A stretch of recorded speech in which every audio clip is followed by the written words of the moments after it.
तो जब से गवर्नमेंट ने बोला है कि E20 फ्यूल का जो टारगेट था उनका, वो टाइम के पहले अचीव कर लिया उन्होंने, और अब से हर एक पेट्रोल पंप पे E20 फ्यूल मिलने वाला है। इस बात को सुनकर इंटरनेट पे हाहाकार समझ गया है। सब जगह E20 के ही बातें हो रही, लोगों के बीच में बहुत सारे सवाल हैं, बहुत सारे क्वेश्चंस हैं, कन्फ्यूजन्स हैं, और जवाब काफ़ी कम है। तो चलिए समझते हैं E20 क्या है, क्यों है, कैसे है, और आपके गाड़ी पे इसका क्या इम्पैक्ट होने वाला है। तो सबसे पहले E20 क्या है।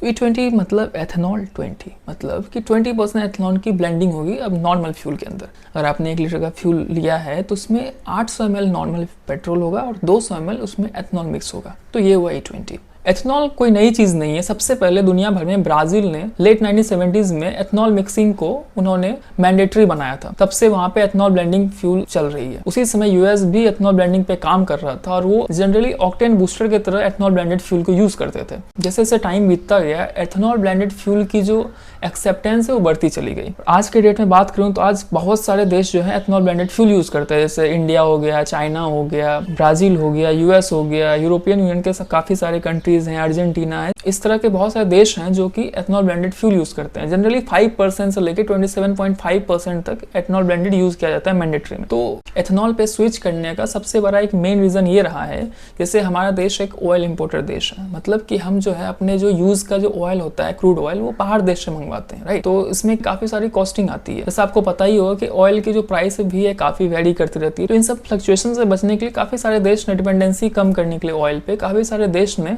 एथेनॉल ब्लेंडिंग अपने नॉर्मल फ्यूल में स्टार्ट किया। तो इंडिया भी 2003 से ही एथेनॉल ब्लेंडिंग का उन्होंने अपना प्रोग्राम रखा था, एथेनॉल 5% का। धीरे धीरे अभी E20 पे पहुंच चुका है। उसका ये बेनिफिट हुआ कि इंडिया ने 2014 से लेकर अभी तक 1.4 लाख करोड़ का इंडिया ने ऑयल इंपोर्ट पे पैसे बचाए। इसके साथ साथ एथेनॉल जो होता है ना, वो काफ़ी क्लीन तरीके से चलता है। मतलब अगर आप एथेनॉल को मिक्स कर रहे हो पेट्रोल में, लाइक मैं 20% अगर एग्जाम्पल लूँ, तो अगर आप एथेनॉल 20% नॉर्मल फ्यूल में ऐड करते हो तो आपका 2 व्हीलर का जो कार्बन मोनोऑक्साइड हुआ या फिर हाइड्रोकार्बन हुआ, इसका इमिशन जो है 50% तक कम हो जाता है 2 व्हीलर में, और 4 व्हीलर में भी 30% तक ऑलमोस्ट कम होता है इमिशन। तो कहने का मतलब कि एथेनॉल ब्लेंडिंग जो है कार्बन इमिशन को रिड्यूस भी करता है और इन्वायरमेंटल इम्पैक्ट भी इसके काफ़ी कम है, क्योंकि एथेनॉल जो है वो बहुत अच्छे तरीके से जल पाता है, कम्बशन हो पाता है, उसका कंप्लीट कम्बशन होता है। मेनली एथेनॉल जो है पूरी दुनिया भर में 2-3 तरीके से बनाए जाते हैं। लाइक हमारे यहाँ पे शुगर कैन से बनाया जाता है, कॉर्न से बनाया जाता है। तो इसका ये फायदा होता है कि जो हम खरीदते हैं क्रॉप एथेनॉल बनाने के लिए, लाइक शुगर कैन हुआ, कॉर्न हुआ, वो किसानों से खरीदते हैं, तो डायरेक्ट पैसा उनके पास चला जाता है। तो ये भी फायदा है। और इससे क्या होता है कि हम अपने पास ही उगाते हैं तो कॉस्ट पे भी काफ़ी बचत होती है एथेनॉल ब्लेंडिंग से। लेकिन एक चीज़ ये भी है कि अगर आप 1 लीटर एथेनॉल प्रोड्यूस करते हो शुगर कैन से, तो आपको 3600 लीटर की वाटर की रिक्वायरमेंट होती है। और सेम अगर आप कौन से 1 लीटर एथेनॉल बनाते हो तो ऑलमोस्ट 4600 लीटर की रिक्वायरमेंट होती है। अगर इन क्रॉप को इतनी वाटर की रिक्वायरमेंट होती है तो कहीं ना कहीं थोड़ा सोचने वाली बात है कि इसको सस्टेनेबल तरीके से कैसे लॉन्ग टर्म में उगा पाएंगे। उसका एक रीज़न मुझे ये भी लगता है कि जैसे अगर शुगर कैन जो है सबसे ज़्यादा महाराष्ट्र से प्रोड्यूस होता है, और आप हमेशा सुनते होंगे कि महाराष्ट्र में ड्राउट हुआ, किसान परेशान है वहाँ के, तो क्योंकि ड्राउट भी हो रहा है और उसके बावजूद सबसे ज़्यादा प्रोडक्शन जो है शुगर कैन का महाराष्ट्र से हो रहा है। तो थोड़ा सा ये एक क्वेश्चन भी होता है कि लाइक किस तरीके से इसको सस्टेनेबिलिटी के रूप में देखा जाएगा फ्यूचर में। चलो ये सब तो हो गया इकोनॉमिक फ्रंट की बातें, कि बहुत अच्छी बात है कि एथेनॉल से बहुत सारे फायदे हुए, मैंने आपको गिना दिया। और एक वैसे इंपॉर्टेंट फायदा ये भी है कि एथेनॉल का जो ऑक्टेन रेटिंग होता है वो काफ़ी हाई होती है। तो आपने सुना होगा कि परफॉर्मेंस कार होती है, परफॉर्मेंस बाइक्स होती है, उसमें ना हाई ऑक्टेन रेटिंग वाले फ्यूल्स डलते हैं, ठीक है। High octane rating generally fuel थोड़ा महंगा मिलता है नॉर्मल फ्यूल से। तो जब आप एथेनॉल ब्लेंड करते हो तो नॉर्मल फ्यूल की ऑक्टेन रेटिंग हाई हो जाती है। मतलब परफॉर्मेंस कार या परफॉर्मेंस बाइक में जो हाई ऑक्टेन वाली रेटिंग वाली जो फ्यूल लगती थी, आप जो ज़्यादा पैसे पे करके खरीदते, वही क्या होगा कि अभी जो नॉर्मल फ्यूल है उसकी ऑक्टेन रेटिंग हाई होती है। कई बार आपने देखा होगा 91 ऑक्टेन रेटिंग रिकमेंडेड है गाड़ी में, तो अभी की नॉर्मल जो फ्यूल है वही 91 ऑक्टेन रेटिंग है, तो वहाँ फायदा हो सकता है। तो अब समझते हैं गाड़ियों पे इसका क्या इम्पैक्ट पड़ने वाला है लॉन्ग रन में। तो सबसे पहले तो जो अप्रैल 2023 के बाद जो गाड़ियाँ बनी है वो E20 कॉम्पिटेबल गाड़ियाँ हैं, उसमें तो कोई प्रॉब्लम नहीं आनी चाहिए। लेकिन उसके पहले जो गाड़ी है लाइक E10 गाड़ी है या उसके पहले भी E5 गाड़ी है, उस पर इम्पैक्ट तो होगा।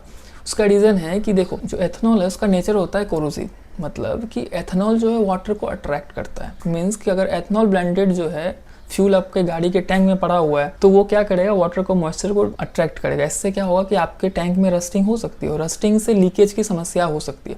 सिर्फ यही नहीं है, एथेनॉल ब्लेंडेड फ्यूल जो आपके पूरे सिस्टम से जाएगा, मीन्स टैंक से लेकर fuel line, gasket, housing, rubber, अलग अलग तरीके के, इन सब को भी डैमेज कर सकता है, क्योंकि आपका जो सिस्टम है वो एथेनॉल के लिए ऑप्टिमाइज नहीं है। तो आपको उन सब चीज़ को भी रिपेयरिंग की कॉस्ट आ सकती है, रिप्लेसमेंट की कॉस्ट आ सकती है। हालांकि ये तुरंत नहीं होने वाला, धीरे धीरे लॉन्ग टर्म में होगा, क्योंकि जो पुरानी गाड़ियाँ होंगी उसके टैंक जो है उस तरीके से तैयार नहीं होंगे E20 के फ्यूल के अकॉर्डिंग। तो इस रीजन से ये सब प्रॉब्लम आ सकती है। और एथेनॉल का एनर्जी डेंसिटी भी लो होता है, मतलब कि अगर एक्स अमाउंट एनर्जी को अचीव करने के लिए जितना गैसोलीन को जलाना पड़ेगा, एथेनॉल को थोड़ा ज़्यादा जलाना पड़ेगा। इसके वजह से क्या होता है कि माइलेज ड्रॉप भी होता है एथेनॉल ब्लेंडेड फ्यूल की वजह से। हालांकि गवर्नमेंट ने माना है कि 5 to 6% माइलेज ड्रॉप हो सकता है अगर पुरानी गाड़ियाँ जो जिनके पास है, लाइक E5 कॉम्पिटेबल गाड़ियाँ जो है, और जो E10 कॉम्पिटेबल गाड़ियाँ हैं उसमें 2 to 3% हो सकता है माइलेज ड्रॉप। बट पर्सनली मैंने जितने वीडियोस देखे हैं ऑनलाइन, यहाँ पे लोगों ने काफ़ी ज़्यादा माइलेज ड्रॉप बोला है, डबल डिजिट में उन्होंने बात करी है। मुझे भी लगता है कि रियल वर्ल्ड सिनेरियो जो होते हैं, रियल वर्ल्ड केसेस जो होते हैं, वहाँ पे माइलेज ड्रॉप ज़्यादा ही होगा, 5% 6% शायद ज़्यादा होगा, क्योंकि वहाँ एक कंट्रोल इन्वायरमेंट में सारी चीज़ें टेस्टिंग होती है। और आपको पता है रियल लाइफ में ऐसे नहीं होता है, अलग अलग सिचुएशंस होते हैं, अलग अलग सर्कमस्टेंसेज होते हैं, तो उसमें ये जो नंबर है ज़्यादा ही होने वाला है, शायद डबल डिजिट में होगा समवेयर। थोड़ा सा कंसर्न ये भी लोगों को हो जाता है कि अभी अगर नई बाइक खरीद रहे हैं, कार खरीद रहे हैं, तो गवर्नमेंट जैसा बताया कि उन्होंने कि 2026 के बाद रिव्यू करेंगे इसको E20 को, शायद और आगे जा सकते हैं 27 तक। तो उनकी गाड़ी जो E20 के लिए कॉम्पिटेबल है, क्या वो E27 के लिए कॉम्पिटेबल हो पाएगी, इस चीज़ का भी डर है। पता नहीं फ्यूचर में क्या होगा, बट चलो धीरे धीरे शायद क्लैरिटी आएगी इन सारी चीज़ों पर। तो अभी के लिए हम क्या कर सकते हैं, तो हम अपनी गाड़ी को सेफ रखने के लिए क्या कर सकते हैं। सबसे पहले जो है एथेनॉल ब्लेंडेड जो फ्यूल होता है उसको हम अपने टैंक में ज़्यादा देर तक स्टोर नहीं करें। लाइक अगर आप अपनी गाड़ी को लंबे वक्त तक नहीं चलाने वाले हो